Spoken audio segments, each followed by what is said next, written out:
kerjakan sunnahnya, mengikuti perkataan dan perbuatan. Itulah di antara yang beliau sebutkan cinta kepada Nabi dibutuhkan dalam bentuk al-iqtida'u, meneladani.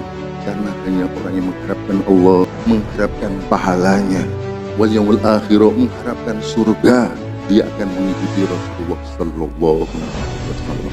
Maka pelajarannya kita ini dakwah aja. Nanti Allah lah yang akan mengatur. Kapan ketemu As'ad bin Zurarah? Kapan ketemu Usaid bin Khudair? Kapan ketemu Sa'ad bin Mu'ad?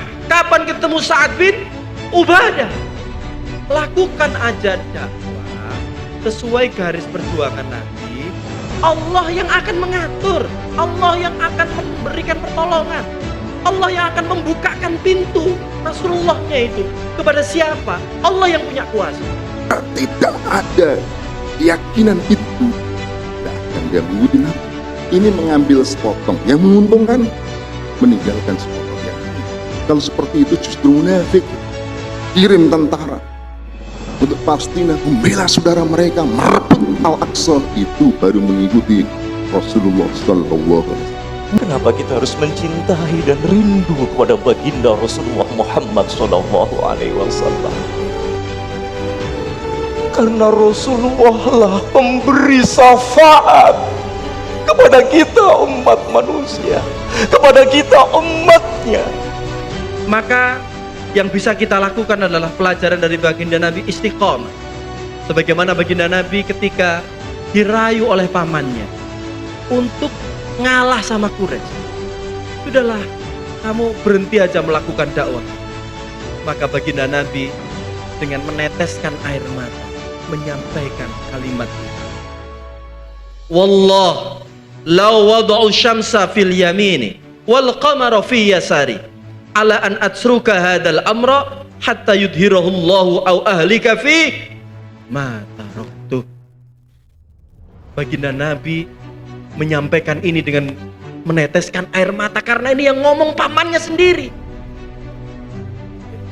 Maka ketika mendengar jawaban tegas dari keponakannya ini, apa yang dilakukan oleh Abi Thalib? Wahai keponakan, teruskan perjuanganmu. Aku tetap akan melindungi sampai aku. Itu tidak mungkin, sulit sekali, bahkan mustahil kalau umat Islam tidak punya negara seperti Rasulullah SAW. Coba kita lihat sekarang saudara kita di Gaza diserbu dari berbagai sisi. Musuh sudah menyerang kita, masuk negeri kita, merebut tanah kita. Kaum muslim wajib untuk mereka fardu ain. Dakwah ini, maka dakwah ini kalau ingin terbaik tidak hanya cukup doa, tapi harus juga dengan negara. Dengan negara. Maka perubahan ke depan, perubahan yang terbaik adalah ketika dakwah ini mampu mewujudkan kembali daulah Islamiyah, ya, atau khilafah Islamiyah yang menerapkan Islam secara kafah. Kalau nggak ada itu, tonggone dewe itu Mesir malah seperti dipagar, nggak boleh, seolah-olah menyatakan wahai Yahudi bunuh Muslim Palestina itu.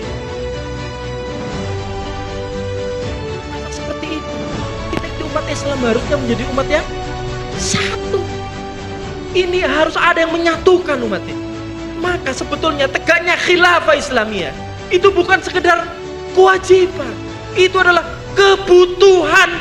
Karena sekarang tanpa khilafah, pemimpin itu tak berdasar Islam dan tidak menerapkan Islam, bahkan tidak perjuangkan Islam.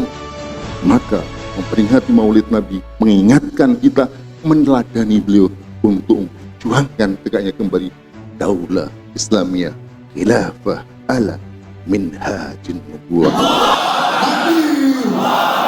Yang keras